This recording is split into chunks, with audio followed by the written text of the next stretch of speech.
be there fast. How to tell if a fence post is rotten before it falls over. Hi everyone, DJ Marcussen here, owner of Fence Company Near Me.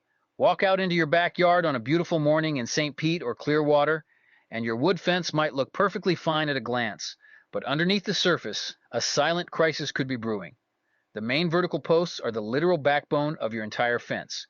When a single post fails due to rot, it shifts the entire weight of the heavy fence panels onto the adjacent sections. A sudden afternoon thunderstorm or a strong tropical breeze can easily trigger a domino effect, bringing down 3 or 4 sections at once. Catching wood rot early means you can replace a single post for a fraction of the cost of rebuilding a flattened yard, keeping your home secure and your pets safely contained.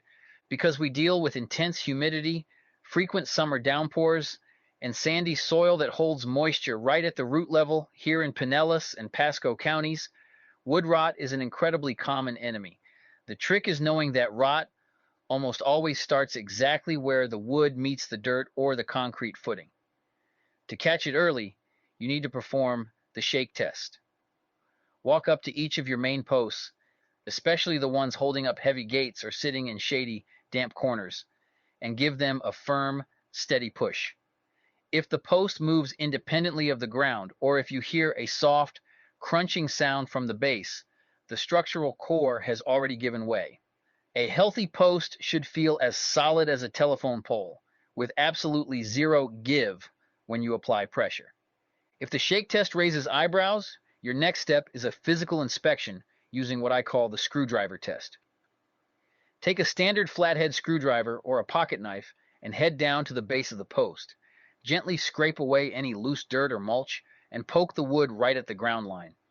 If the metal blade sinks easily into the wood like it's soft butter or wet cardboard, you are dealing with advanced rot. Healthy pressure-treated wood should resist the poke completely. You should also look for visual cues like deep dark discoloration, a spongy texture, or fungal growth like mushrooms sprouting directly out of the wood grain. If the base looks constantly damp even after a few dry days in Largo, that wood is actively absorbing water and decaying from the inside out.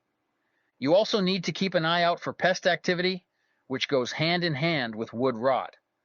Subterranean termites and carpenter ants in Safety Harbor absolutely love damp, decaying wood. Inspect the base of the post for tiny pencil-sized mud tubes climbing up the sides. If you see these tubes, or if you notice small piles of fine sawdust near the ground, insects are actively hollowing out the post. Even if the outer shell of the wood looks intact, the interior could be completely compromised, leaving the post ready to snap under the weight of the next major storm.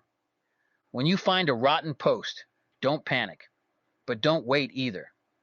While there are temporary fixes like sistering a metal T-post to buy you a little time, a rotten post eventually needs to be dug out and completely replaced with a fresh, pressure-treated timber set in a proper concrete collar that slopes away from the wood to shed water. Taking 10 minutes this weekend to walk your line, poke a few posts, and check their stability is the ultimate way to protect your investment and ensure your backyard remains a secure sanctuary. Until next time, this is DJ Marcussen, your friendly fence guy, reminding you that a solid fence leads to solid peace of mind. Fence Company Near Me, Pinellas. Fences built to last. Call 727-500-2757 and we'll be there fast.